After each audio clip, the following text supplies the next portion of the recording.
Assalamualaikum warahmatullahi wabarakatuh. Masya Allah, welcome back to Uniga Mirella Channel. Kayak udah lama banget ya aku nggak bikin konten setelah hiatus dengan punya dua anak. Dari yang awalnya masih gadis, aku bikin konten ini.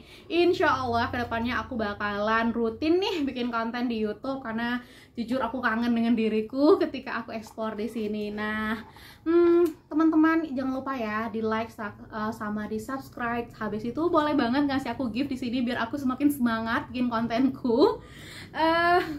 Nggak tahu ya, aku excited banget hari ini karena aku mau share banyak banget sebenarnya konten-kontenku. Nah, pada kesempatan kali ini aku mau share bagaimana sih aku waktu itu bisa promil anak pertama dan yang kedua gitu. Nah, sekarang aku mau fokus pada anak yang pertama dulu. Jadi aku mau cerita, waktu aku masih gadis itu dokter pernah menyampaikan, karena aku waktu itu sering anxiety, habis itu sering burnout pada masih gadis gitu kan. Dan ada satu statement yang mengatakan bahwa kemungkinan aku punya anak itu kecil. Di situ kayak dunia terhenti, karena waktu itu dokter mengatakan pada saat aku sudah lamaran. Nah, pada saat itu aku bilang ke suamiku yang sekarang, insya Allah yantil jannah cuma satu gitu kan, kamu boleh membatalkan pernikahan ini karena kondisiku seperti X, Y, Z seperti itu kan. Nah, akhirnya beliau mengatakan seperti ini, bahwa sebenarnya anak dalam pernikahan itu adalah hak tunggalnya Allah ya.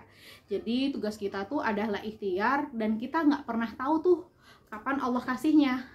Karena sampai sekarang tidak ada penelitian yang mengatakan kamu pasti hamil bulan depan, nggak ada. Cuman yang bisa kita ketahui adalah pada usia segini adalah usia subur, misalnya kayak dari usia 25 sampai 30, habis itu 35 ke atas itu sudah berisiko atau harus melakukan bayi tabung atau sejenisnya. Istilahnya udah mulai sulit tuh untuk mendapatkan hamil alami. Meskipun ada yang hamil alami, mungkin ada beberapa risiko yang akan didapatkan. Nah, kembali lagi itu kan kembali kepada hak tunggalnya Allah ya. Nah, jadi pada saat itu aku sempat stres gitu kan, karena ya siapa sih yang nggak stres ketika belum nih mau nikah udah dapatkan kenyataannya seperti itu. Dan yang aku lakukan pertama kali adalah aku merombak semua aktivitasku, yaitu aku tidak lagi begadang. Jadi jam 9 itu aku udah tidur, karena bagaimanapun ya tidur itu adalah haknya tubuh ya. Itu adalah alarm alami yang sudah Allah jelaskan, siang itu tempatnya bekerja, malam itu adalah waktunya istirahat, dan jangan dibalik, dan kita tidak bisa melakukan itu sesuka hati kita. Jadi aku membuat to-do list tuh, aku rinciin. Sebenarnya ini udah pernah aku bahas sih di Instagramku, ternyata highlightnya hilang.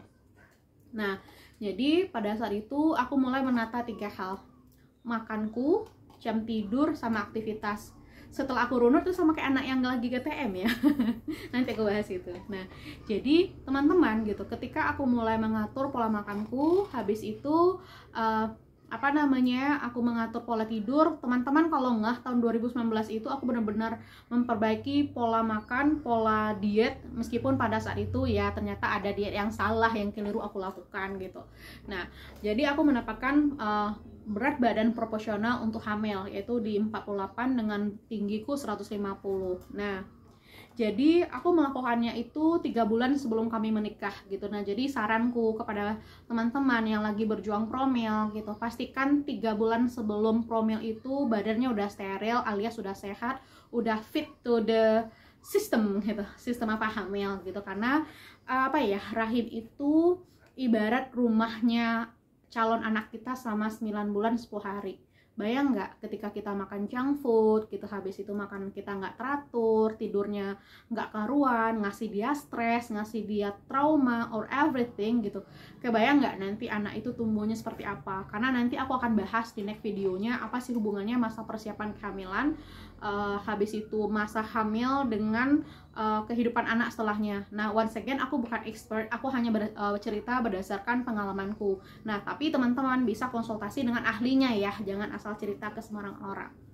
Nah, kemudian pada saat itu udah oke semuanya, aku tes HIV/AIDS dengan suamiku, kita cek medical check up gitu, ada penyakit bawaan, dan of course kami waktu itu tes kejiwaan gitu, sama anxiety apa yang aku lakukan. Jadi aku melakukan healing trauma waktu itu gitu, kalau nggak salah udah ada di videoku sebelumnya sih, di Tray Indonesia aku melakukan gitu. Nah, pada saat itu kita nikah, and then ternyata nggak langsung isi sih gitu ya, balik lagi kan Allah yang nentuin. Nah pada saat itu 2 minggu setelah nikah kurang lebih itu tuh lockdown ya, COVID gitu. Nah dan yang kami lakukan adalah kami ikhtiar bersama karena udah nikah kan gitu. Jadi yang kami lakukan adalah makan semuanya real food. Kita makan real food, habis itu suplemen boleh sih gitu, yang memang dianjurkan oleh objinnya gitu. Dan kebetulan aku waktu itu adalah di bidan ya gitu ya, terserah teman-teman mau di mana gitu. Nah kemudian menata 3 itu tadi lagi, makan minum, habis itu jam istirahat atau jam tidur, kemudian aktivitas gitu. Nah alhamdulillahnya waktu itu kan memang suami full WFH ya gitu. Nah jadi nggak bisa dilakukan single gitu, jadi cek kesehatan itu aku dan suami. Nah ikhtiar lain yang kami lakukan waktu itu kami minum habatus sauda kalau nggak salah ya, habis itu rajin olahraga karena bagaimanapun olahraga itu menjadi faktor penguat untuk kita gitu. Nah kemudian ya lakukan amal-amalan sunnah gitu, rajin bersedekah, karena aku percaya kita nggak pernah tahu doa siapa ya yang Allah ijabah pada saat itu. Bisa aja dia berdoa dalam bersungguh-sungguh dan kita ngasih